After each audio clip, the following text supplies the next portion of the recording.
What's good? What's good, everybody? Welcome back to another episode of The Urban Platform Speaks. Make sure to like and subscribe as you tune into the channel. Check out the content. And with that being said, man, I want to talk on Dennis Rodman, man, and just like how Dennis Rodman was, not just when he was with the Bulls, but like throughout his NBA career, man. Dennis Rodman just has found a way to be like a showstopper, right? First time, he broke into the league with the Detroit Pistons, and even with Detroit, man, he just was somebody who just stood out. He just focused. All he wanted to do was play defense and rebound, and he got so good at playing defense and rebound, like that was his niche, right? He never even had to score or shoot or anything. Every once in a while, when he's with Detroit, he'll score a basket, and the crowd will go wild, and so and he was so good at defense that like when he made a play, like a hustle play or got a clutch rebound or something, man, that would just send the crowd wild, right? And so by the time Dennis Rodman gets to, let me see, where else he played? He played with the Spurs. Also, he played with the Lakers. So when he played with the Spurs, I think David Robinson was with the Spurs, and David Robinson is a more like Dave being a Navy dude. Him and Dennis kind of right, I don't think they clashed or anything, but it was different. He was different from what Dave Robinson was used to, right? But Dennis was Dennis wherever Dennis went, and he still was a showstopper. So he ain't really fit in with the Spurs too much. He played with the Lakers for a little while. He didn't fit in with them. So by the time he got to Chicago with Michael Jordan and the Chicago Bulls, man, Dennis always had a fan base, and fans love to see, his energy and stuff like that. I don't think that you will ever see another basketball player that is a non-scorer have the type of impact on the crowd that Dennis Rodman had. Even when you think about even in the era where he played, you had some guys who would like defensive specialists. You had like the Davis boys that were in Indiana. You had Kevin Willis in Atlanta. Uh, you had Big Ben Wallace was in the league. Charles Oakley, um, Anthony Mason. Like you had, Alonzo Mourning. Like you had some dudes, and he had some really centers, really good centers and power forwards in the league. But Dennis, man, he was a character. He just set himself apart from all of those guys. Like I said, he could get the crowd really into the game. And you got to think Dennis Rodman playing with Michael Jordan for those second three championships. Some nights on some plays, like Dennis Rodman was still the show. Like if you're going to see Mike or Scotty or somebody, man, and then you get to see Dennis do the things that Dennis do on the court, it just was. I don't think you'll ever see anybody who, like I said, was not a scorer, was a rebounder and a defender. And his job was to take the other team's best player out of the game mentally and physically. And he did that on a nightly basis, man. And fans just appreciated that because of the way he did it, right? And so even looking at this right here, where you watch Dennis Rodman, man, and he's shooting threes. Wow.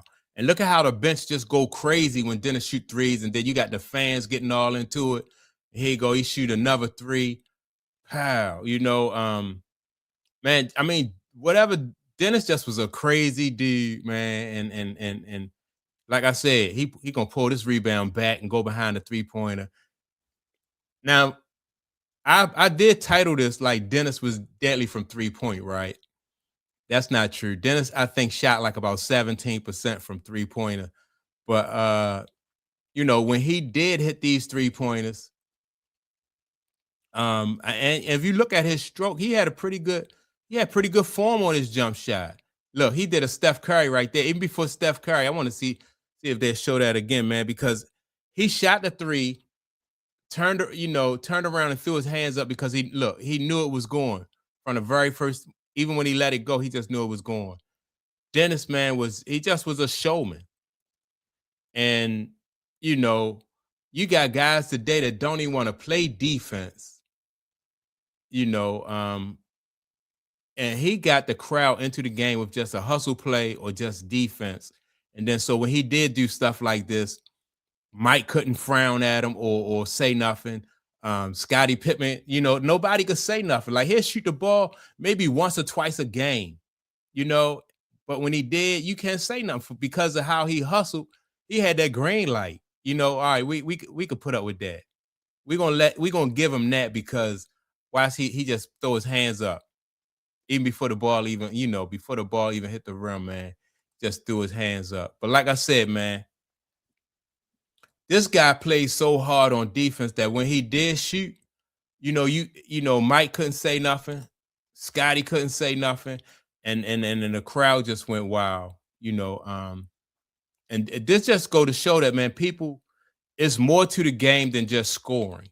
Like if you went to a Chicago Bull game back in the day, like you actually could watch Dennis Rodman and watch what he's doing to say, like we playing against Lonzo. Watch what he's doing to Lonzo, man, and how he's taking Lonzo out the game.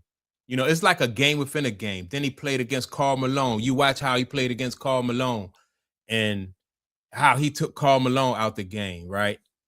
And you knew if you Karl Malone, if you're Alonzo Mourning or Charles Oakley or Pat, anybody that's playing against this guy, you know what he's coming there to do. He coming there to play defense, rebound, and take you out the game, get you mentally, get you thinking and focus on something else other than basketball, man. And he even though you knew what he was going to do, he was still able to do that on a nightly basis. I remember a game he just kept getting on Lonzo nerve, man, and then they had to sit Lonzo on the bench, and Lonzo was just yelling from the bench like, "You're a sick dude. Something wrong with you. You're a sick dude." And yeah, man, this guy, man, I don't think you're ever going to see anybody like Dennis Rodman who can get the crowd into the game without even scoring the basketball. And so when you see him shoot like this, that's cool. Like I said, Dennis Rodman shot 17% from three, but every once in a while, let him jack one up.